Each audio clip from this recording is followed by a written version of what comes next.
Airport terminal 1 పైకప్పు కుప్పకూలింది. ఈ ఘటనలో ఒకరు మరణించగా మరో 8 మందికి తీవ్ర గాయాలయ్యాయి. దీంతో టెర్మినల్ 1లో రాకపోకలు నిలిపివేశారు. చెక్ ఇన్ కౌంటర్లు సైతం మూసివేశారు. టెర్మినల్ 1లో దేశీయ విమాన సర్వీసులకు సంబంధించిన కార్యకలాపాలు కొనసాగుతాయని అధికారులు చెబుతున్నారు.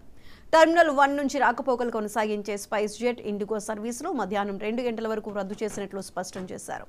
ప్రపంచంలోనే అత్యంత రద్దీగా ఉండే ఎయిర్పోర్టుల్లో ఢిల్లీ ఇందిరాగాంధీ ఎయిర్పోర్ట్ ఒకటి.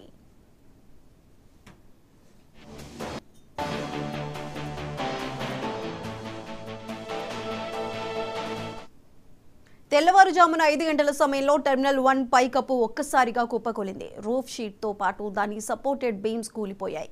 దీంతో పికప్ డ్రాప్ ఏరియాల్లోని కార్లన్నీ ధ్వంసమయ్యాయి. సహాయక చర్యలు చేపడుతున్న సమయంలో ఓ బీమ్ కింద నలిగి చనిపోయిన వ్యక్తిని గుర్తించారు సిబ్బంది. గాయాలైన వారికి చికిత్స అందిస్తున్నారు.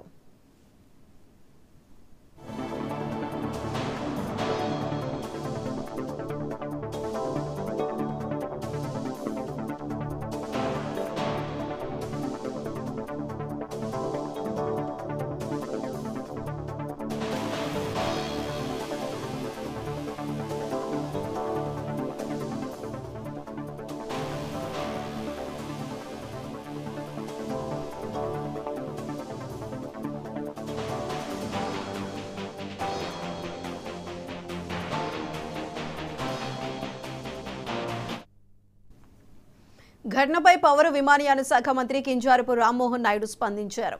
వ్యక్తిగతంగా సహాయక చర్యలను పర్యవేక్షిస్తున్నట్లు చెప్పారు. క్షతగాత్రులకు అవసరమైన వైద్య సహాయం అందించాలని అధికారులు సిబ్బందికి సూచించినట్లు చెప్పారు.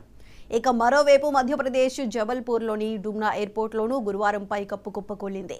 భారీ వర్షాల కారణంగా నీరు నిలిచి పైకప్పు కూలిపోయినట్లు అధికారులు స్పష్టం చేశారు. ఈ ఘటనలో ఓ కారు పూర్తిగా ధ్వంసమైంది. 450 కోట్లతో నిర్మించిన ఈ ఎయిర్పోర్ట్ బిల్డింగ్ ను మార్చిలో ప్రధానమంత్రి నరేంద్ర మోదీ ప్రారంభించారు.